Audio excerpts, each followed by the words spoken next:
Akkam jirtu nagaa keessanii qaxaleen keessan har'a kan viidiyoo gabaadhatiin dhufe boonadha. Har'a immoo viidiyoo gabaadhatiin dhufeeni akkuma yeroo darbe waadaa isinii galee ture. Viidiyoo kana gubbaatti akkamitti akka fi boonadha akka wajjin ilaallu. Yeroo baay'ee viidiyoo waan akkana kanaa gaafa seerchi gootan viidiyoo sirrii hin argattanii. Har'a garuu loogiin peejii bifa kana qabu. Loogiin peejii bifa kana qabu akkamitti akka seenuu dandeenyudha paaswoordii malee. Barpisuutii fayyadamuun jechuudha. Barpisuutii akkamitti akka kompiitara keenya gubbaarra kaa'uu dandeenyu viidiyoo isin hojjedha warri isin hin galle viidiyoo kan biraas kan namoota biyya bakkeen hojjetame yuutuubii gubbaa waan jiraniif sanneen ilaaluu dandeessu. Warri isin rakkise immoo koomentii yoo naa gootan viidiyoo biraa qabadheen dhufa jechuudha.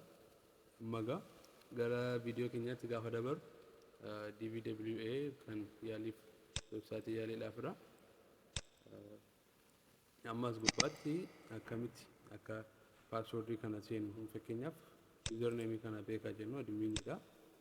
Then paaswoordii kana maqaa kan kun gashee boonaa jedheen maalin asitti interceptiin kun on ta'uu qabdi. Interceptiin kun onidha. Loogiin gaafa hin jiru otoo isin firiin koodii kana sinaafidha jechuudha. Kana right click godhee send to interdirect goona yookiin control+I fayyadamuu dandeenya. Achi booda gara kana dhumna. Yeroo gara kana dhumnu peejii targeetiin keenya maal akka ta'e targeetiin lokaal oksii jira. Then asitti payment method jira. Asi warra kana clear gochuu qabna. Payloads jira. Clear erga goonee booda kan barbaadaa jirru maalidha? Paaswoordii. Isa kana jechuudha. Paaswoordiin kun maal gashee nuti boonaan gashee yuuzarneemiin admiinidha. Boonaa kana erga select goone add goona. Amma maal qaba? Mallattoo waan akka dolaarii kana qaba. Then attack osoo hin godhin payloads kan jettu kana dhunna. Asitti waan ilaaluu qabnu attack type kun sniper ta'uu qaba. Maaliif akkuma asirratti argitan sniperiin kan koodii singilii yookaan immoo paaswoordii singilii tokko kan ittiin seenudha. Payloads deemna tokko qofa. Asitti maal galchana? Paaswoord liistii kana gitaabii websaayitoota garaagaraa argachuu dandeessu. Miliyoonii 2, miliyoonii 3, miliyoonii 10 maybe amma miliyoonii 50 dhibbaatti paaswoordiin gosa meeqatu jira. Liistii paaswoordii kana argattu brute force goonidha jechuudha websaayitii kana kan seenuuf jiru. Then amma paaswoord liistii kan qophaa'e jira brute force kan biraa yoo feetan daawunloodii godhachuu dandeessu. Maybe waan shakkii yoo jiraatan barreessanii bifa kanaan fakkeenyaaf irratti password jedhee barreesseen add yoon godhe add ta'a jechuudha. Then maalin godha amma start attaaqama passwordii asirratti gaggeessan kun loodii warran godhee keessa warra jijjiiranii jechuudha. Liistii passwordii heddumina kan qabuu fi yaalii irra deddeebiidhaan kan argatu jechuudha siistemii ofiisaadha. Barpisuutiidhaanii brute force kan jennu siistema kana amma start attack kan jedhu goona. Okay jennaani kuni waa'ee community edition fayyadamaa jirra. Community edition waan tokko tokko irratti disable waan ta'eef waan tokko tokko waan sirrii isiniif dhiisuu danda'a kan jedhu. Kanaaf amma danda'ametti barpisuut professional yoo fayyadamnedha. Inni immoo laayisensii barbaada. Then amma gaafa kana ilaallu akkuma gubbaatti argaa jirtan paaswoordii warra as keessatti agartan kana egaa lakkoofsa addaa kan qabu. Lakkoofsa addaa kan qabu leenjisiisaa. Amma fakkeenyaaf meeqa leenjisiin kun 388 warra kaan ilaalla 388 itti koodii 32 akkas jedhee tokko maal ta'eera 387 akka jechuun bakka paaswoordii itti argamaa jirudha jechuudha. Amma fakkeenyaaf deemtanii as keessaati leenjii kana keessaati wal fakkaan jiru 387 akka kanatti jijjiiru.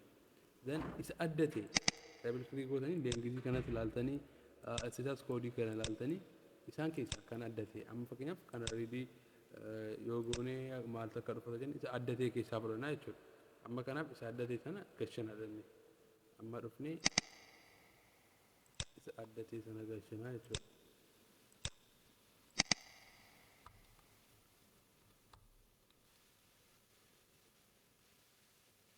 adda sana gaafa galchinu interstepsi keenya of goone argisanii yeroo meeqa akka inni yaale jechuudha. Adimiin feelii warra godhan warra jalqabaa sana warra feelii godhedha. Amma kanaaf adda ta'e sana galchine ilaallaa jechuudha nuti.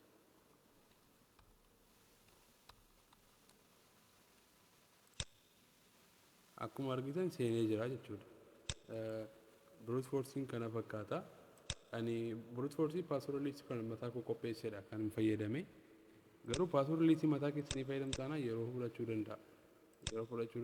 Gaafa isin jedhu password list jiran gurguddaa gaafa ta'an haguma password list keessan guddachaa deeme browserii koopaniin download godhee itti agarsiisa. Hagam akka turu jechuudha. Password list fakkeenyaaf kun miiliyoonii kudhanidha. Password list amma gabaabsee akka yeroo nu jalaa hin fudhanneef password list isinitti agarsiisedha jechuudha. Amma kana daawunloodii gochuufidha. Password list amma daawunloodii gochuutu jiru. Password kun miiliyoonii kudhan jechuudha. Kun daawunlood seermeera miiliyoonii kudhan. Password miiliyoonii kudhan kana ande load goona asinumatti agarsiisuuf jechuudha. Ammas bonaan jedhee login page kan brute force then intercept on nufe then akkuma ammasitti agarsiise ergineerra then kalee maalitti adde goona login bona password then go to payloads simple list runtime file simple list it's okay load amma maalirraa arganna download kan goone sila ta'eef 10 million akkam akka turu isinitti agarsiisuuf kan isin dhibu ammayyuu loading goone asuma irratti jechuudha. Yeroo fudhata barpii professionally fayyadamtu yoo ta'e haga kanaa inni waan yeroo fudhatu hin qabu. Dafeedha kan fitu jechuudha. Inni kun load gochaa jira. I think load godheera password hedduudha kun akkuma asirratti agartan Superman, Buster, Searcher, Hillary, Tiger maqaan irraa dhibeen jiru miiliyoonii kudhan jechuun amma bakka baay'eetu isinillee tilmaamni isinitti hin cimu zan erga goonee booda start attack akkuma karaa gaabaatiitti agarsiisa jechuudha. Okay jenna jalqabeera. Isaan amma daqiiqaa gidduutti fite kun passwordii 19 passwordii 21 argaa jirtu miti bifa kanaan deemaa jira. 387 duwwaadha hundi isaa. Maaf passwordii argatiin jira agarsiise baay'ee fagoodha. Passwordii sana gaafa argatee fitee jiru gaafa fitee jirutti shoonuu walaa jechuudha. Akka kanatti amma reefu 53 passwordii 53 daqiiqatti kana gidduutti cheekii godhee jira. Bifa kanaan login page barbaannee haak goone seenuu dandeenya. Viidiyoo biraa na gaafachuudhaa dandeessu. Viidiyoo kana baay'ee gadi fageenyaan daqiiqaa dheeraa fudhadhee kan hin hojjenneef yeroo darbee isinitti meera ta'ee gombeeku. Viidiyoon kanaan dura poostii godheen yuutuubiin biraa na jalaa cufamee jira. Ilaaltamni yuutuubiin kun haaraadha reefudha sabiskiraabii 20-30 hin caalle kan irra jiru. So YouTube kana subscribe gootanii ol jajjabeessuun jedha.